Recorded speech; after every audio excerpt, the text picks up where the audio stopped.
What up? Welcome back to another episode of the Dynasty Prospect Talk podcast. It is your man, Jared Wackerly, back again to talk some more prospects. It is almost Christmas, almost New Year. Merry Christmas to everyone. I don't think I'm going to have another episode before Christmas is here, so I just want to say Merry Christmas. Hope everybody stays safe. Hope everybody has fun. Enjoy your time with your family, your relatives.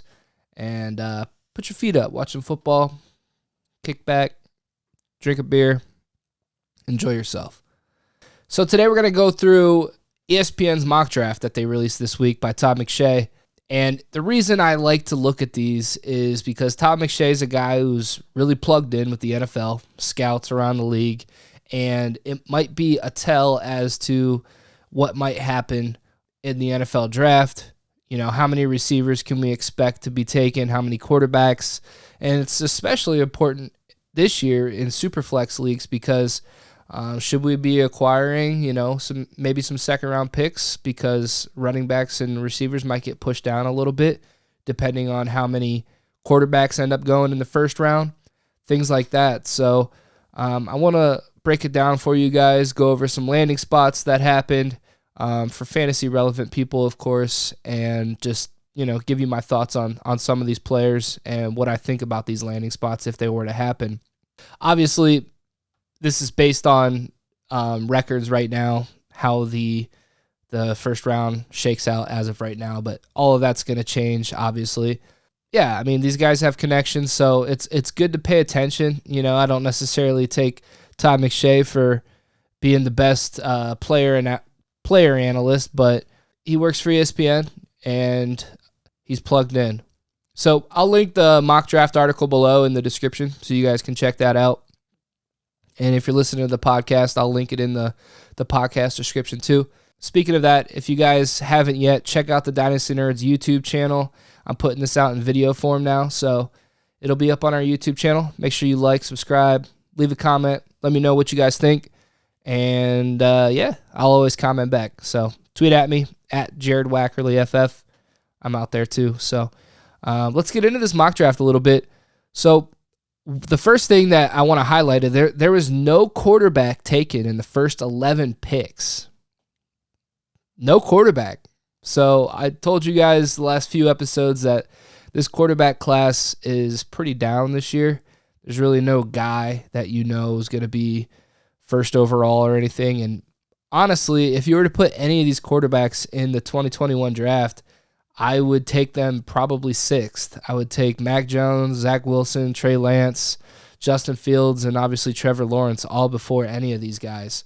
So that just tells you right there how much or how I feel about this 2022 class. But I think you will be surprised to how many quarterbacks ended up going in the first round anyway.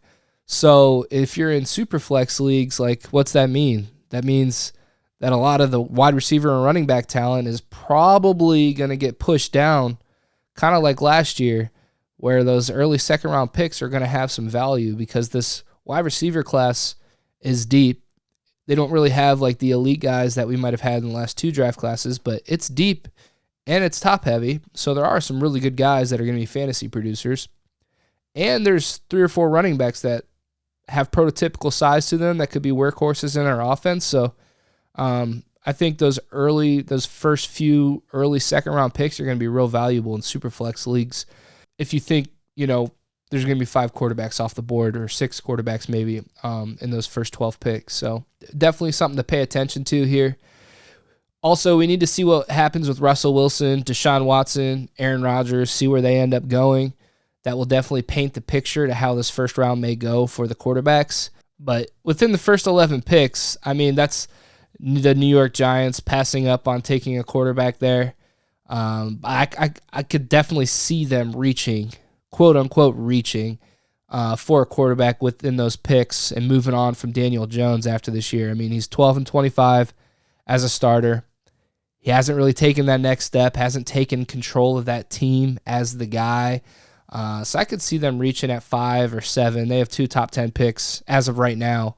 So I could see them reaching at 5 or 7. As of right now, they would have 2 top 10 picks. I could see them reaching there for Matt Corral, Kenny Pickett, really any of these guys, Malik Willis, any of these guys that they feel is their guy. But ESPN had them mocked taking George Karlaftis from the defensive end from Purdue and Nakobe Dean, linebacker from Georgia, here in this mock draft. So they're two defensive players. They obviously need some help there. But another team that I could see taking a quarterback would be the Carolina Panthers, taking a quarterback at 6, which is where they would be right now. Or that's where they are in this mock draft. They need to secure a quarterback in this draft. They tried it with Teddy Bridgewater. They're on the hook. They picked up Sam Darnold's option before he even played a snap for them this year. So they're on the hook for Sam Darnold for $18 million next year. So I think they just activated him from IR.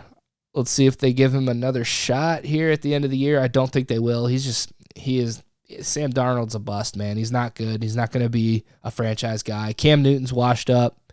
He's not the answer there. It's a cool story, but he's 0-3 as a starter. They need a quarterback bad. So would they take one at 6? I wouldn't have a problem with it. They need one. And I think Matt Corral would be a very, very good fit with Matt Rule's offense there in Carolina. I think Matt Rule likes to do things that suit Matt Corral's strengths. I think Matt Corral would be a really good fit with Matt Rule. So I wouldn't be surprised to see them take Matt Corral or Kenny Pickett maybe even there in that top 10. The Philadelphia Eagles, they have a decision to make. They have 3 probably top 15 picks. They have 3 first-round picks, just to say that, in this draft. So is Jalen Hurts the guy? He's shown enough of progression to me to give him another year at least because the quarterback class isn't great. Do we start over and replace him with one of these guys in this draft? I don't think so. I think you give Jalen Hurts, I think he can win. You just have to build your offense around him, and he's got to stop making stupid mistakes. Too often he's throwing the ball like unnecessarily interceptions. Like you can't turn the ball over. When you're Jalen Hurts and you're not the most gifted passer of the football, in order to sustain your job and be a franchise guy, you have to take care of the other things. You can't be a guy that turns the ball over. You have to be able to protect the football. You got to put your offense in the right position to win. So is Jalen Hurts the guy? That's the biggest question mark for the Philadelphia Eagles. And we'll see. We'll see what they end up doing here in the first round. But they're another team that I wouldn't be surprised if they went quarterback and decided to make that change. We'll see how Hurts ends up finishing this season. But the first quarterback off the board was actually Kenny Pickett at 12 to the Pittsburgh Steelers. So Ben Roethlisberger has indicated this is his final year in Pittsburgh. Mason Rudolph, Dwayne Haskins, definitely not the long-term answer there in Pittsburgh. So Pickett, he's a fifth-year senior. He's taken advantage of that super senior rule where COVID allowed all NCAA athletes an extra year of eligibility, and he took advantage of that, came back to school this year, and man, he had one of the best quarterback seasons in the ACC and in the history of the ACC. I think he's ready to come in and contribute to winning right away in Pittsburgh. I think that would be a fantastic landing spot for him. They have Chase Claypool, Deontay Johnson, Najee Harris. Obviously, they need to clean up that offensive line a little bit. That can be done in an offseason. But Kenny Pickett, man, he would just be a fantastic get, I think, for Pittsburgh. I mean, Pittsburgh fans already know about Kenny Pickett. He played at Pittsburgh. Not that that has to do with anything on the field already, but you're going to have buy-in from the community there, which, I don't know, maybe that plays a slight factor into confidence and things like that. But Pickett comes from Pitt, like I just said. His offensive coordinator was Mark Whipple. So he was asked to run a pro-style shotgun offense, and I think that would fit perfectly with what Pittsburgh already does. He's able to read his progressions, get through reads, and make quick decisions and get the ball out. It's noted that he's an extremely hard worker, always in the film room. He can make plays with his feet.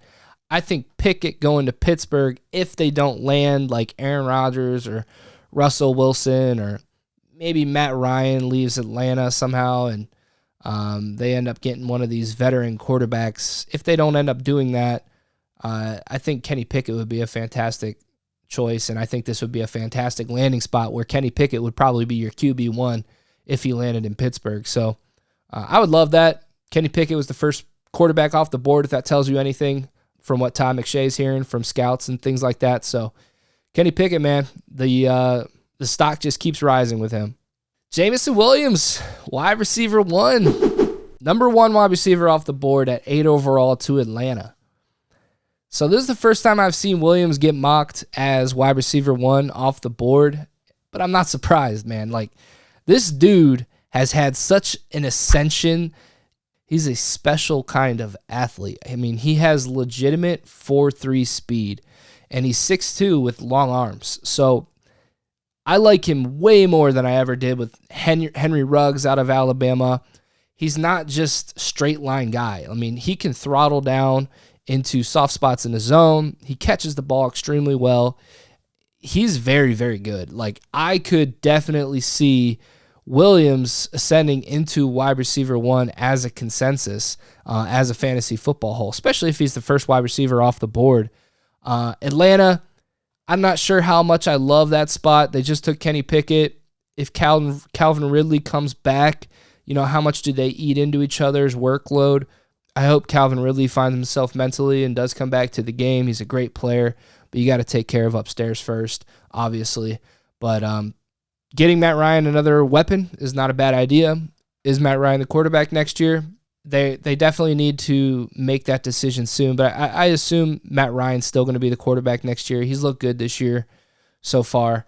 They just need to clean up some other pieces of that team, especially up front. So I could definitely see them maybe going up, going offensive tackle, offensive line. They're at 8, but Jameson Williams, man, wide receiver 1 off the board. It's the first time I've seen Williams mocked in that wide receiver 1 spot. So I still need to dig into the tape more on Williams, but from what I've seen so far, man, he's freaking good, and it's tough to find that athletic profile, obviously. So Jameson Williams, man, wide receiver 1. So moving on in the mock draft, we have our quarterback 2 off the board at 13. Right after Kenny Pickett goes to Pittsburgh, we have Matt Corral going to the Washington football team. We all know Washington football team needs an upgrade at quarterback. Taylor Heinicke is not their long-term solution, though he's played pretty well this year, and he's just a gamer. I like Heinicke. Heinicke, I'm sorry if I'm saying that wrong. I always say Heinicke, but I believe it is pronounced Heinicke. Fuck it. Corral has everything you're looking for in a franchise quarterback. I mean, my favorite trait with Corral when you watch him play is his competitive toughness. The dude plays with fire. Kind of like Baker Mayfield when you watch him play. Corral's only 6'1", 205 pounds, but you always see him taking on dudes in the SEC as a runner and like not getting down and sliding and taking them on and trying to lower his shoulder and running dudes over and getting up and just like screaming, and he just plays with fire, and I love it. Though he needs to learn to slide and get down. I mean, you're the quarterback of your offense, of your team. You're the most important player on that team. You need to protect yourself. You need to get down and improve that decision-making. We don't need you to prove that you're a tough son of a bitch. We all know you are. But he possesses great arm talent. He can make every single throw. Everyone's obsessed with these off-platform throws nowadays, and he can do all that. You see him creating different arm angles in order to get the balls to his players around defensive players at the line of scrimmage. He can do all that. I've seen plenty of Corral to know that I think he's going to be a successful NFL quarterback, and he's my QB1 right now in this class. But it's going to be interesting to watch how he transitions from Lane Kiffin's offense to a traditional NFL offense. Lane Kiffin likes to design a lot of plays around the line of scrimmage to get the balls in the hands of his playmakers, so it kind of helps improve that completion percentage a little bit. But Matt Corral to the Washington football team, I wouldn't hate it. That'd be fun. Antonio Gibson's out there. That would definitely help. Terry McLaurin. And I think that would be a great landing spot for Corral. Moving on here, we got quarterback 3 off the board at 17. That is Malik Willis to the Denver Broncos. So, like I said earlier, we need to wait to see how this veteran quarterback situation plays out. Aaron Rodgers has been rumored. I think so many times to possibly be landing in Denver. We know Denver's definitely going to be pursuing one of these quarterbacks in Russell Wilson, Deshaun Watson, or Aaron Rodgers. Teddy Bridgewater is a good backup quarterback in the NFL, but he's not a franchise starter.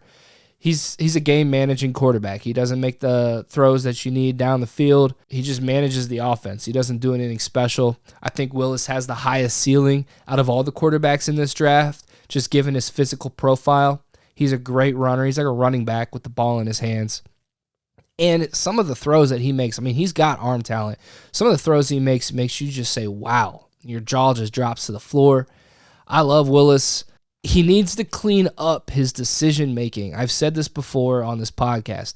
He just takes too many unnecessary sacks that puts his offense behind the chains and puts them in a poor position to sustain a drive. Or he'll turn the ball over and throw the ball into coverage. So how much longer do you need in order to grow out of that?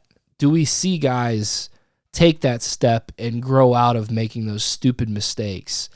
It's tough to say. I'm worried about that with Willis. I'm worried on his ability to transition to the NFL game where it's so much faster and your decision-making needs to speed up so much more. We've seen that with Justin Fields last year coming in where he struggled early on in the NFL, but he's starting to come around a little bit. So Malik Willis, as a fantasy football player, offers you a really nice rushing floor. If you were to get first-round draft capital, I think that would be fantastic. But don't get it twisted. He's not Lamar Jackson. He's not Kyler Murray. Those guys are phenomenal runners. He's not 4.3, 4.4 speed. He's more like a Jalen Hurts type where he can get out there and make plays with his feet. He's just not that special of a runner like a Lamar or a Kyler. So at 18, we got my team, Cleveland Browns, taking Drake London, wide receiver from USC. My current wide receiver 2 in my rankings. I could definitely see the Browns upgrading at wide receiver with one of these first-round wide receiver talents. It's just another loaded wide receiver group. We've never had 3 years in a row where at least 5 wide receivers get taken in the first round of the draft. I put a tweet out there probably a month ago now, but we've had quite a few times where there's been 2 years in a row of 5 wide receivers or more in the first round, but never 3. So I think there's definitely a real possibility that we see at least 5 again this year. And it's just crazy how much wide receiver talent we've seen come in and produce in fantasy football. We talked about it on the Dynasty Nerds podcast not too long ago. But I think Baker Mayfield's definitely the quarterback next year and starter for the Browns next year, and getting him another weapon would only help. Donovan Peoples-Jones we've seen really come on for Cleveland this year. He's making some spectacular catches since Odell Beckham's left. Even dating back to the preseason, I mean, Donovan Peoples-Jones has shown some really nice flashes. But if Drake London were to come in there, I would say Drake would be the wide receiver 1 in that offense. I think he's more talented than Peoples-Jones. And Jarvis Landry would obviously slot in there in that slot role. But for a 6'5" guy, he makes so many fantastic contested catches. I just love what Drake London offers, but he's not just like a contested catch guy. He's quick in the open field, and he's tough to bring down. He makes people miss, and that also transitions into his route running. He's a quick player at 6'5". He's just another rare build that if you were to land in Cleveland as a Cleveland Browns fan, I would love that. So I would love that landing spot. I think Drake London would be the wide receiver 1 in that offense if you were to land there. Love that. Moving on here, we got Desmond Ridder, QB4 off the board to the Saints at 19. So the question is, did the Saints see enough in Jameis Winston to bring him back on a new deal after tearing his ACL this year? Sean Payton would be a great landing spot for any of these quarterbacks. He's always getting the most out of his guys. He knows how to build an offense around the strengths of his players. I love Sean Payton and what he's able to do. But Desmond Ridder, he's just a winner. He has 43 wins in his career at Cincinnati. He offers some of those intangibles that are tough to find. You see him walking up to the line of scrimmage, making checks, putting his offense in the right position in order to be successful on that individual play. He brings a similar skill set as Jalen Hurts. So from a fantasy football perspective, if Desmond Ridder were to go in the first round, he's in the conversation to be QB1 just because of the rushing floor that he's able to provide. He's another fantastic athlete at the quarterback position. He just needs to clean up that accuracy, and I don't think he has that natural arm talent, accuracy in order to be consistent and make consistent ball placement throws and tight window throws in the NFL to be successful. But if he gets first-round draft capital, he has that fifth-year option. From a fantasy football perspective, he's going to give you 3 really good years, I think. So do you take him over some of these other guys where I think they have a little more long-term potential than Ritter? That's up to you. But, I mean, landing in New Orleans with a coach like Sean Payton, I think I would take that risk because I think Sean Payton would get the most out of Ritter, and we might see more longevity than what I'm talking about here. So I think Desmond Ritter going to the New Orleans Saints would be a slam dunk, especially from fantasy football perspective. I would love that. Next, we got Garrett Wilson, wide receiver 3 off the board at 20 to the Philadelphia Eagles. Another year, Eagles take a wide receiver in the first round. 3 straight years. Jalen Reagor in 2020, Devontae Smith last year. Do they take Garrett Wilson this year? Obviously, they need to replace the bust that is Jalen Reagor.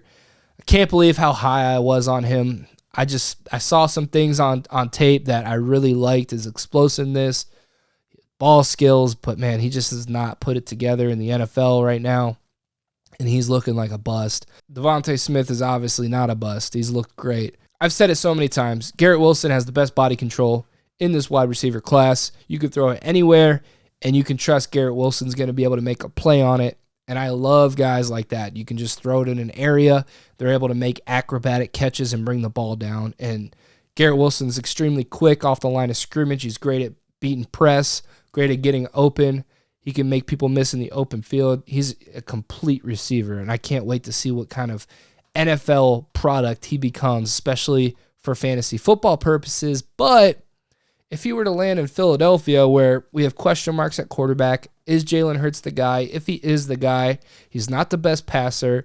And how much is Garrett Wilson and Devontae Smith going to eat into each other? So this landing spot, I would hate if Garrett Wilson landed there. Just from Garrett Wilson's sake, I don't think I would definitely move him down my ranks if that were to happen. And that would hurt Devontae Smith, I would think, a little bit too. So we'll see. We'll see what happens with their quarterback situation. We'll see what happens in the draft, but I wouldn't like this landing spot at all. Sam Howell, QB5 to the Detroit Lions at 25. So 25, still got quarterbacks going. We got the 5th quarterback off the board. So 5 quarterbacks in the first round.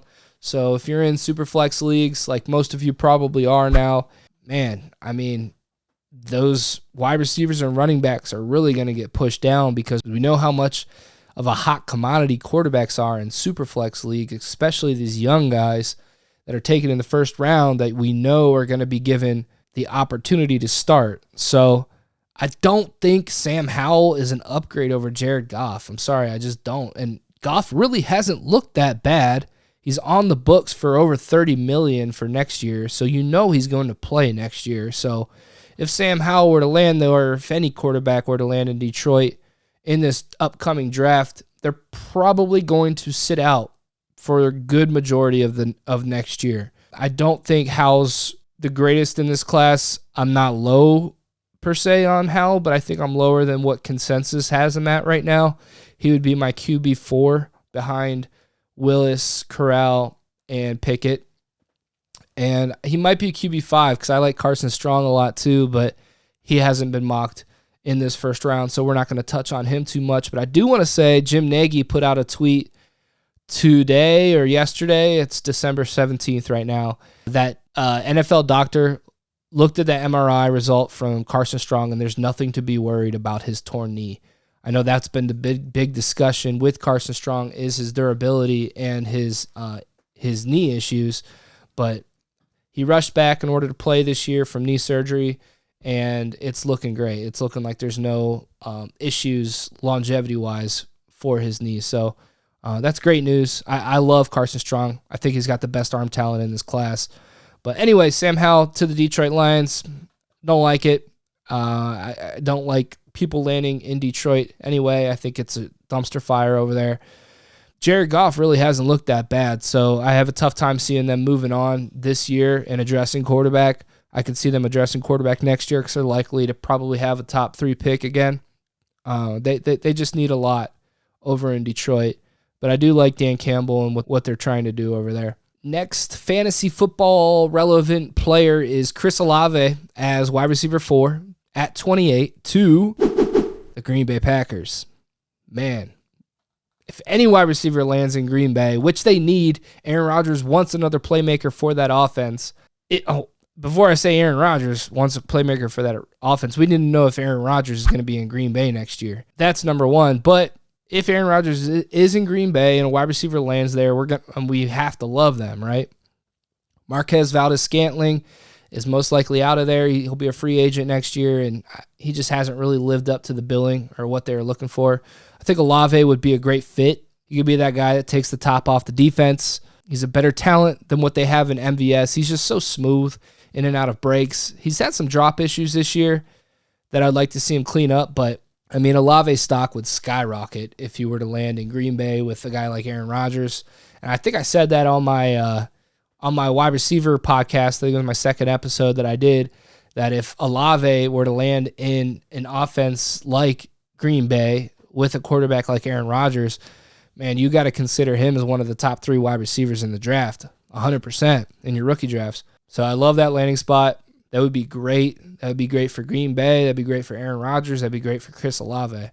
Next guy, Jahan Dotson, wide receiver 5 at 29. Right after Chris Olave goes to the Packers, we got Dotson going to the Chiefs. Man. Woo! Another good offense to land in. Smooth athlete, plays above the rim for his size. He's only 5'11", $184, but he's got fantastic ball skills, got great traits, fast. Not extremely fast, but he's fast. He's smooth. He's a good athlete. Makes people miss. Plays above the rim. I'm just a little worried about his stature and his frame. I don't know how well he's going to transition to the NFL, but the Chiefs need to add another young wide receiver to that offense. I think Mecole Hardman and Tyreek Hill are the only ones that'll be on contract heading into next season. So they definitely need to add some more players at the wide receiver position, and why not do it in the draft here? But from a fantasy football perspective, like how much volume is someone going to get landing in this offense? I mean, we got Kelsey. He's not going anywhere. We got Tyreek Hill already. We've seen Mecole Hardman put up some nice games, but it's just not consistent enough. So maybe it's because Hardman's not good enough, but I mean, anyone that lands with Patrick Mahomes and the Kansas City Chiefs, you're going to want to have in your rookie draft. So I would love this landing spot. Don't necessarily love the player here. I think Dotson's a little more of a second-round talent to me, but we'll see. Not saying Dotson's a bad player at all, but I would think this is a little more of a reach, to be honest with you. And we still haven't mentioned Treylon Burks, but we're going to get into him right now. Todd McShay has him as wide receiver 6 going at 31 to the Patriots. And this is the most surprising one of the whole entire mock draft to me because I see Burks as a top 15 guy. I mean, you can't find 6'3", 225 with legit 4'3", 4'4" speed with long arms and huge hands. I mean, dude, he's a created player is what Treylon Burks is. And McShay, man, this is why I can't take him seriously, man. Like, he says he's not a burner. Like, bro, what are you watching? Like, this is why I have a hard time with some of this shit. Like, how do you literally turn on the tape and think that Treylon Burks is not fast or is not a burner? All you got to do is do a little bit of research. This shit pisses me off, but I've harped on it before. Burks is a special talent, special player. After the combine, he's going to shoot up. His stock's going to shoot up because he's a freak athlete. But this would be a great landing spot for any of these first-round wide receivers. You would automatically be the wide receiver 1 in that offense and give Mac Jones another weapon. It'd be a great thing for Mac Jones too. So I would love this landing spot, though I don't see it happening with Treylon Burks, but I could see it happening with another one of these wide receivers, so it's definitely one to pay attention to. But let's move on. Enough of the ESPN mock draft. So no quarterbacks in the top 11 picks, but we still had 5 come off the board. So load up on those early second-round rookie picks in Superflex leagues. I would say like the first few. After that, it kind of falls off a bit. But Another year where we have 5 first-round wide receivers at least. They had 6 in this mock draft. So another good wide receiver group. It's going to be important to pay attention to landing spots, quarterbacks, where they end up, things like that. But we'll be doing more of these as more mock drafts come out. I think it's important to take a look at what these big-name guys like McShay and where they're slotting guys in at and who they're putting in their first round because obviously they like to have a good track record. And they're plugged in with scouts, like I said earlier, and I think it can be telling as to, who the fantasy football community may be high on and who the NFL is high on. So it's good to pay attention to. So we're going to wrap up here soon, but I do want to get into some transfer portal news. Quinn Ewers has decided on Texas as his transfer destination, the number 1 quarterback in the 2021 recruiting cycle. It's a huge get for Texas and Steve Sarkisian. He struggled this year, going 5-7 and not becoming bowl eligible at Texas. But Sark is a fantastic spot for Ewers to land in. He's done so well with all the quarterbacks he's had in the past. He was a quarterback himself at BYU, but just to rattle off some of the names that he's coached that we've seen them have success in the NFL: Mac Jones, Cody Kessler at USC, Matt Leinart at USC, Carson Palmer at USC, and Tua Tagovailoa at Alabama. So he should definitely be the starter and beat out Hudson Card and Casey Thompson. Those guys aren't anything to be worried about. From what I hear, Ewers has just elite talent, elite arm talent, great, fantastic arm, great accuracy. So I can't wait to see what he can do with Xavier Worthy and Bijan Robinson at Texas. I think they're going to be fun to watch, and they're going to be must-see TV. We'll see what this kid has, man. He's got all the hype, right? We haven't really seen him play yet, so it's tough to put so much stock on these young high school kids that are coming into college. They're on their own for the first time. They got to wake up early, get their workouts done, go to class tired, come back, go to practice, watch film, go home, get their studies in, and repeat it the next day. I mean, it's a whole different life. So you can have all the talent in the world, but if you're not put together upstairs, then things can fall apart quickly. Or if you're not ready, if you're not mature enough, things can fall apart quickly. So we'll see if this talent transitions into being something special and being a legit NFL prospect. Spencer Rattler and Austin Stogner choose South Carolina.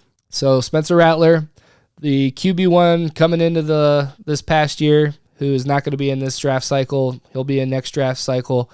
Chooses South Carolina. Questionable, head scratcher to me. I put out a funny tweet this past week that Spencer Rattler still hasn't improved his decision making.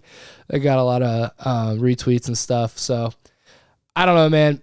South Carolina just hasn't really done a good job of developing guys, but they have a new head coach. They got Shane Beamer. He was the assistant coach with Lincoln Riley at Oklahoma. So Rattler and Stogner are familiar with Beamer. So we'll see what he can do, see if he improves. He's still a young kid, still has a lot of room that he can improve on.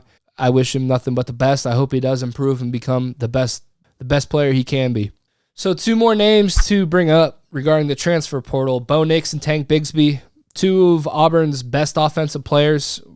Bo Nix has entered the transfer portal. Tank Bigsby was rumored to have entered the transfer portal, but it's looking like he in fact didn't, and he's remaining at Auburn. So he's another one of the 2023 running backs that is in that class that we keep bringing up, that's so special at running back. He's a good player, very good player. So looks like he's staying at Auburn. Bo Nix, I saw a tweet out there from an unverified source that he's going to Ole Miss. I don't know, something to keep an eye on. Not too high on Bo Nix as an NFL prospect, so we don't got to talk about him too much. USC, Kedon Slovis, quarterback. He has entered the transfer portal. So Jackson Dart took over for Kedon Slovis midway through this year at USC. Slovis, I believe, had an injury which led to Dart taking over. But Slovis was regarded as one of the better quarterbacks entering this season, this past year. And it was people were wondering if he was going to maybe come out and declare for the NFL draft. So he enters the transfer portal, probably looking to build on his stock and go somewhere else and improve that draft stock. So we'll pay attention to him.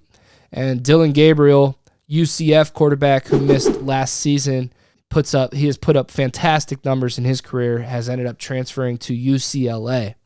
So he lands with Chip Kelly there in UCLA. good get for UCLA.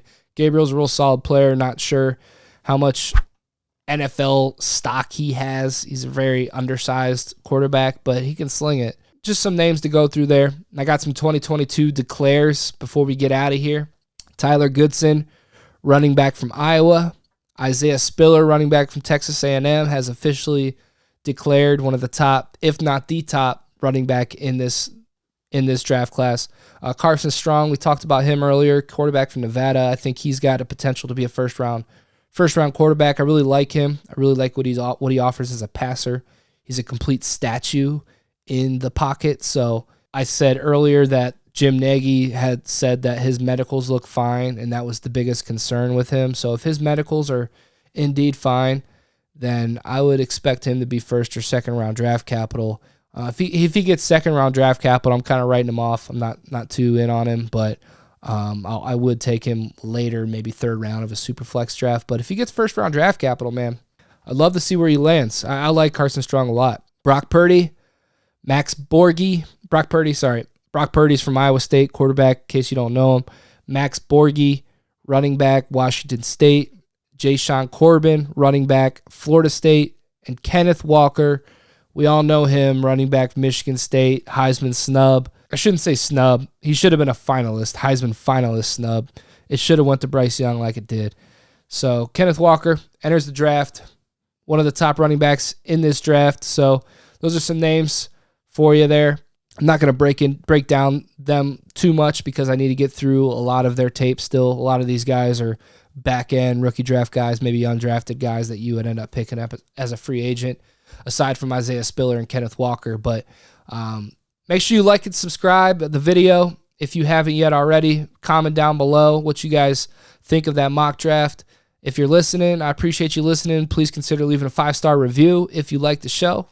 Follow me on Twitter at JaredWackerlyFF, and tune in to our YouTube channel because we're going to be getting back into our Film Nerds series. If you're not familiar with that, we watch all 22 tape on these prospects, break them down, me, myself, Nick Whalen, at Nick Whalen, at _Nick Whalen, and at Sharp Review, I should say, on Twitter. Us three will be getting back into the tape, starting that series back up. A lot of you subscribers on YouTube probably are familiar with that. It's probably how you got to this channel. So we'll be getting back to that series here soon. We're just waiting for the All-22 tape to get uploaded. And then once we get in the offseason, we got some more Dynasty Nerds content coming for you guys. We're gonna ask you guys on Twitter to give us your sleeper username and what league you want us to break down. And we're going to go through your team and break it down using the Dynasty Nerds Dynasty GM, let you know where you're strong, where you're weak at, what moves you might want to consider making this year. It's going to be a Dynasty team audit series on our YouTube channel, so stay tuned for that. We'll get into that as soon as the Super Bowl's over, as soon as we get into the actual offseason of Dynasty, trading opens back up, things like that. So if you're not a subscriber, head over to dynastynerds.com, subscribe, check out that film room we have, become a Nerd Herd member, use that Dynasty GM tool. It syncs with your MFL, Sleeper Leagues, Flea Flicker Leagues, FFPC. You can actually manually import your leagues if you want to do that, and it shows you using our league analyzer what positions you're strong at, where your team falls in your league. Are you a contender? Are you a pretender? We have a trade calculator, trade browser tool that you can search players to see what trades they've been involved in across all the leagues, synced with our Dynasty GM tool. It's really cool. It's really powerful. So definitely recommend you check that out. Thanks again. Appreciate you guys tuning in. Until next time, we out of here.